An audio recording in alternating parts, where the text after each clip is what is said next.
So, this is the last of our series of the 10 Oxherding Pictures. Those of you that have not been here before, the 10 Oxherding Pictures were drawn about 1,000 years ago. They're a Zen series of pictures that talk about the stages of awakening, and they give us an idea of what those stages of awakening are.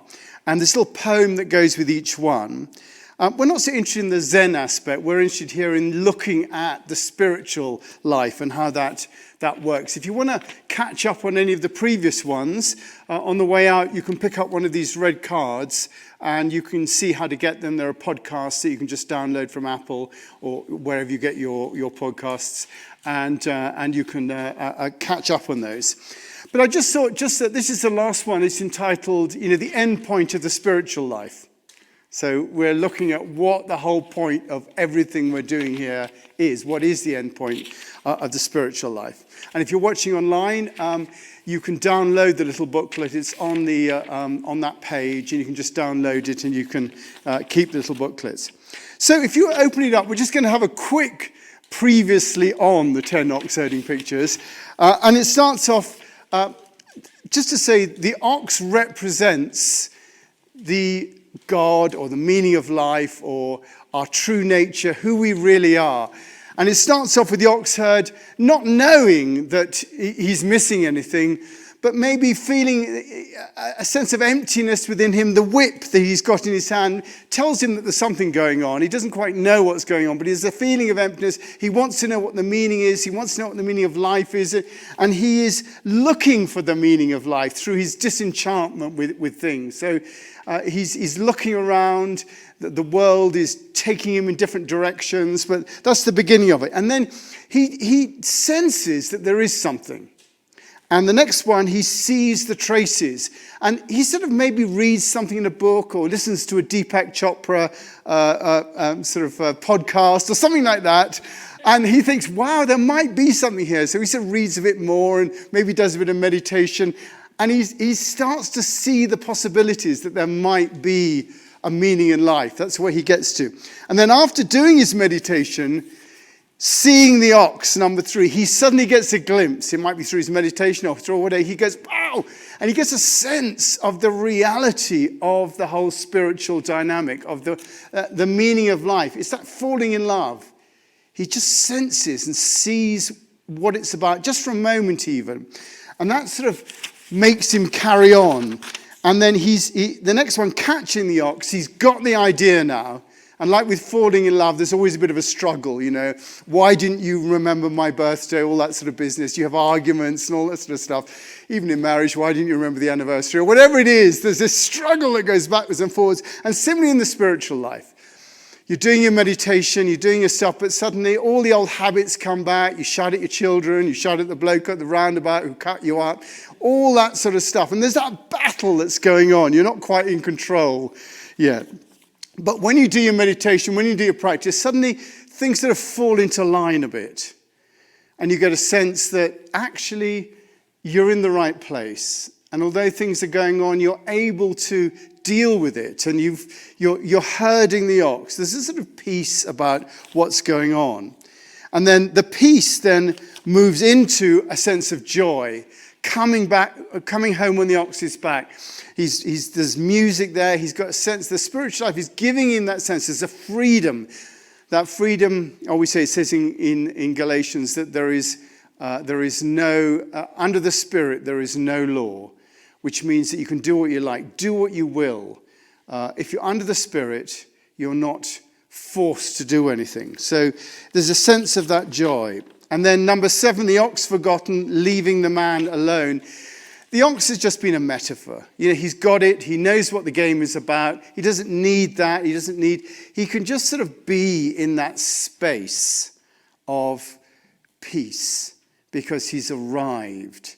He doesn't need to do his sort of all the practices because he's there. And then these last 3 are, I think, a description of what that space is. The first one is the man and ox both gone out of sight, and we looked at that circle representing the field of vision that we have. There's a field of vision that we have. And that almost is a circle that we take round. And the idea is that there is no judgment in our minds of what is out there. And so there is a sense that we are just being with what is going on without interfering at all. There's an openness in that one. And then in the next one, return to the origin, back to the source.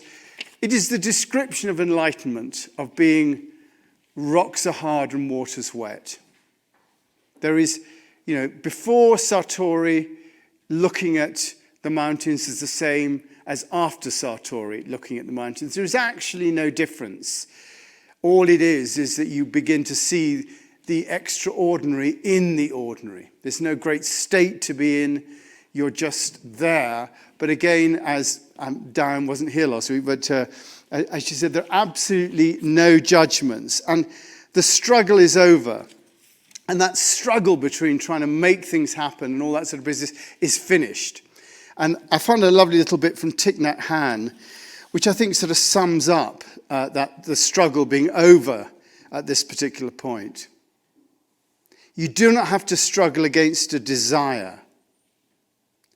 There is no need for a battle within you. Mindfulness is something that embraces and includes things like desire, that recognizes them with great tenderness. Meditation is not about turning yourself into a battlefield where one side fights the other, because the basis of Buddhist meditation is non-duality. The habits of drinking alcohol or getting angry are also you, and therefore you must treat them with great tenderness and non-violence. The essential point is not to create conflict, a fight within yourself. I think that's so freeing. The idea that there is no struggle. And when you get to that point of no struggle, then there is no struggle. If you're still struggling, there is still some way to go in arriving at that point. And so today we come to the end of the series, the end point of the spiritual life. What is the point of it all? The point of all the work that we're doing, and where are we supposed to get to? Well, here it is. And if you want to read it, I'm going to just read that little poem. You can see in the picture, there he is. It's called Entering the City with Bliss-Bestowing Hands. His thatched cottage gate is closed, and even the wisest know him not.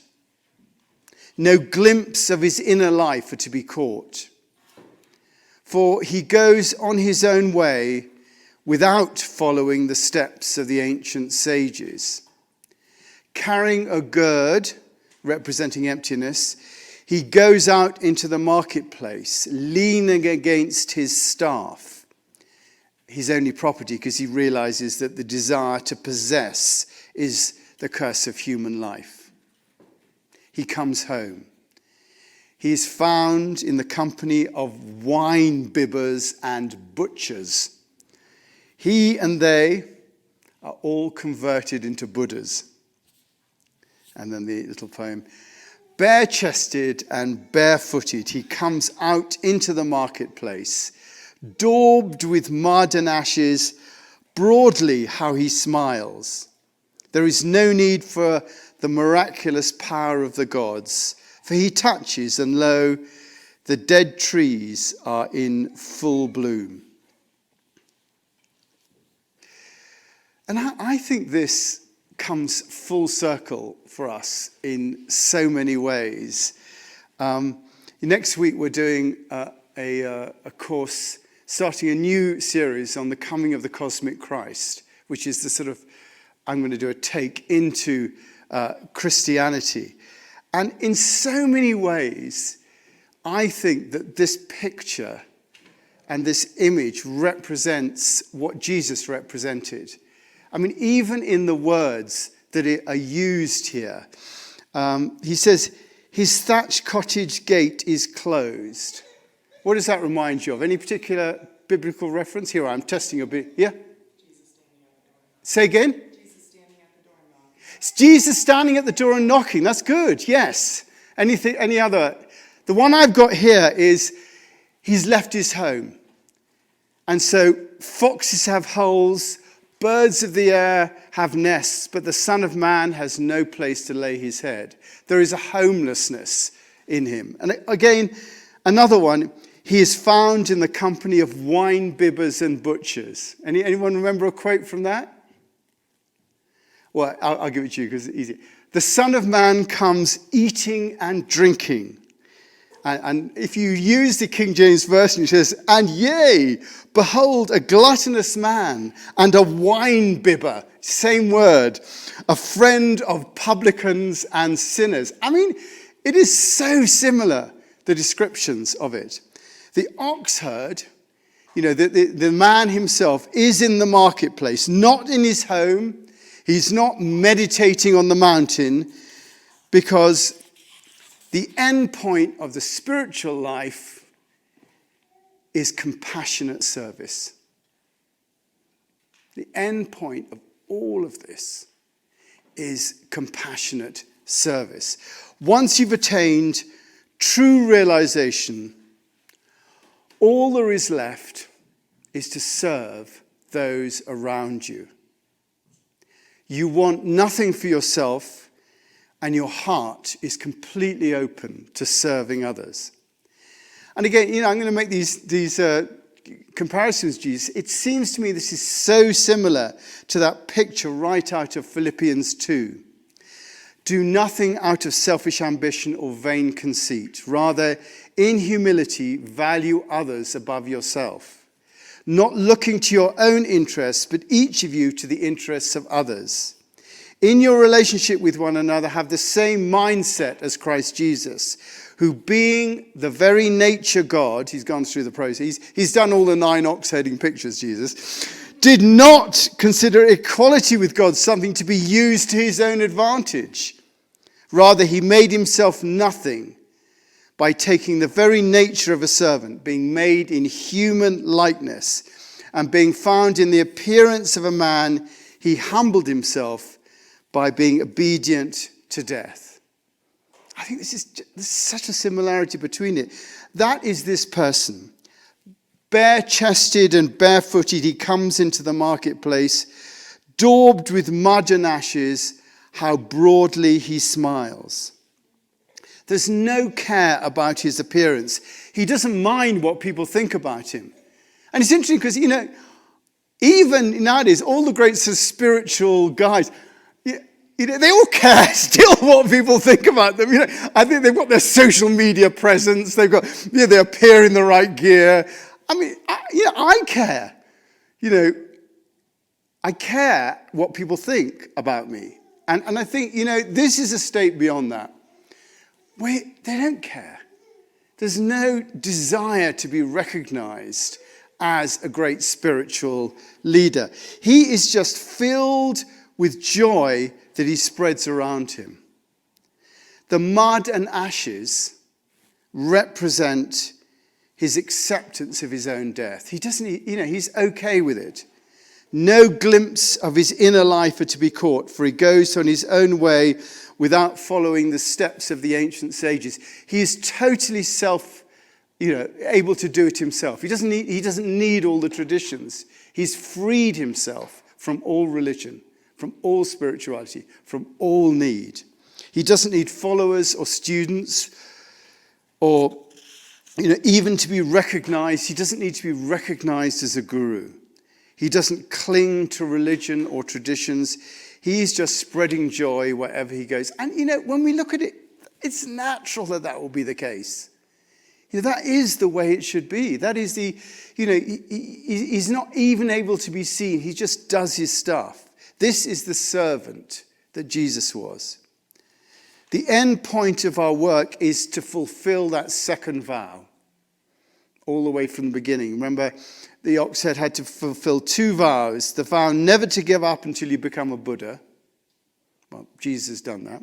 And secondly, and the ox head has done that, secondly, you vow to bring peace to the world. That is the second vow. And having become a Buddha, he then goes about bringing peace to the world. And like Jesus, once the first work is done, he heads for Jerusalem. No care about his own fate or death. Whether you like it or not, your purpose on this earth is to serve. Whether you like it or not, that is your purpose on this earth. And your task is to find the place where you can most effectively serve. That's your task in life. To find the place where you can most effectively serve. That is why we engage in spiritual practice. So that we can understand the true nature of reality and so be able to serve in a meaningful way. When you do not see the true nature of reality, the true nature of the universe, then your horizons are limited by your own self-interest. When you don't see the interconnectedness of all things, then your horizons are limited by your own self-interest.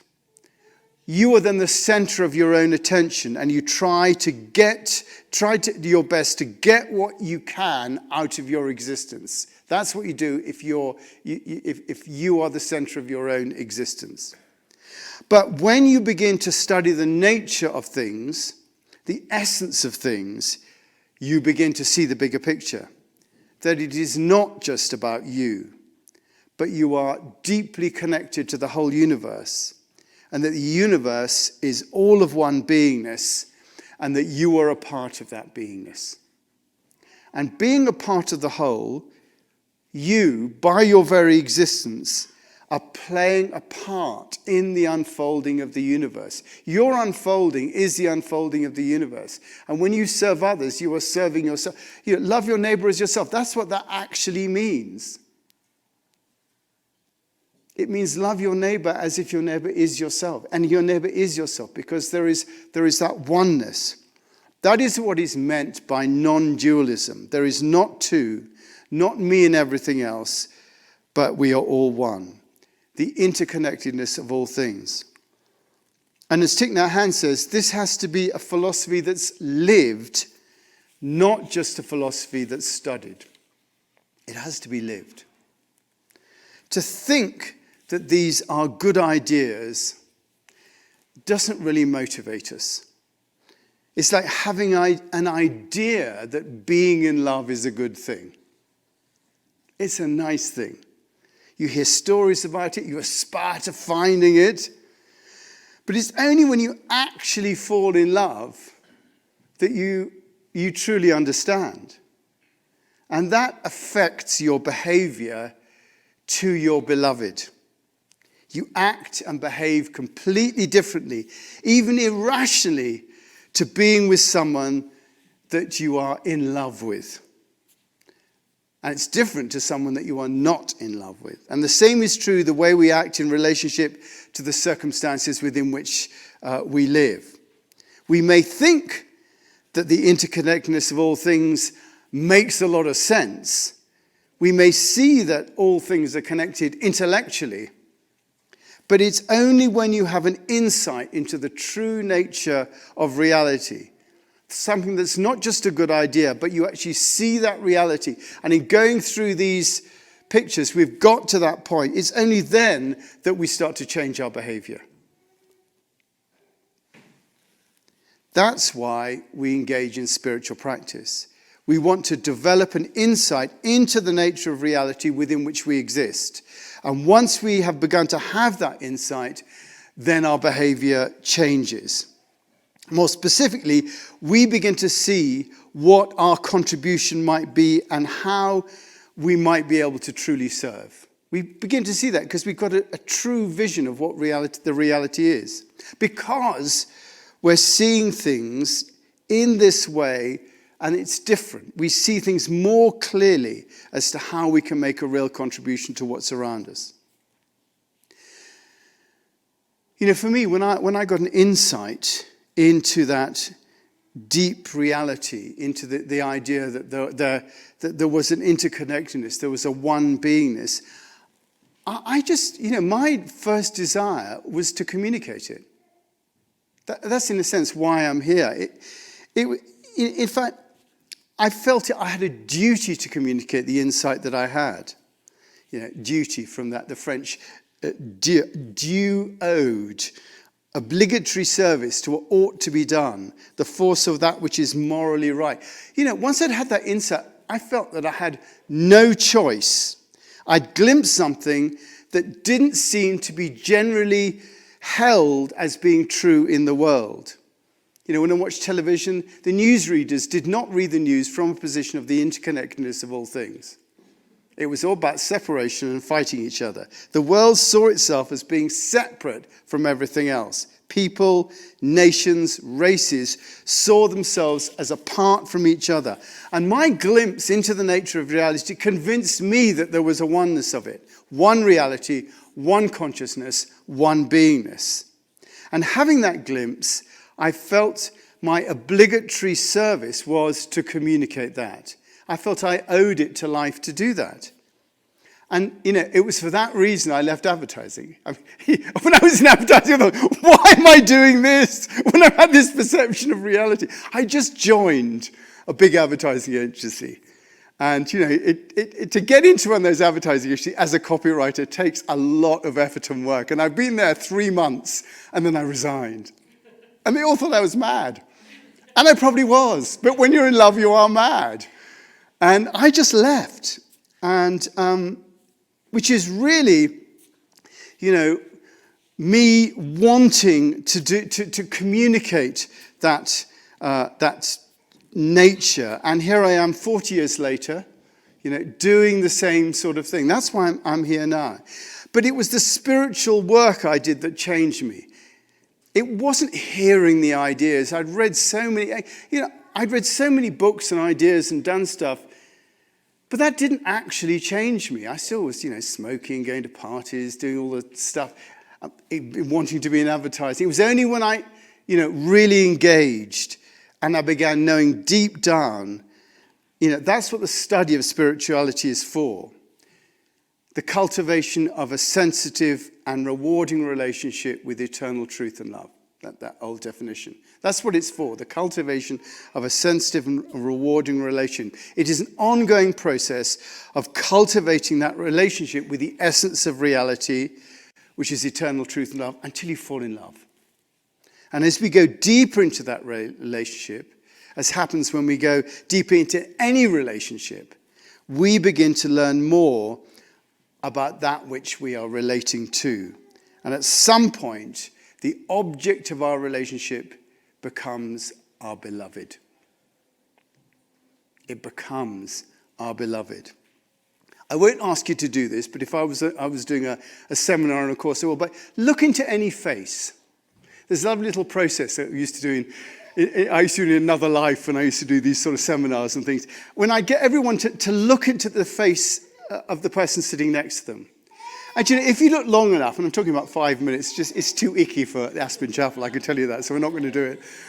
You'd all leave. But if you look into the face long enough, you can fall in love with any face. You just begin to see the beauty of that person. And you can fall in love with that person. It doesn't matter who they are, what they've done, you can fall in love with it. And you can appreciate every line, every contour, every hair, and soon that face becomes lovely, it becomes beautiful. You can love anything if you get your mind out of the way enough. If you get your mind out of the way enough, you can love anything. And as we study our relationship with eternal truth and love, so we gradually fall in love with it, and that makes us want to serve. When you're in love with someone, you want to get up and cook breakfast for them.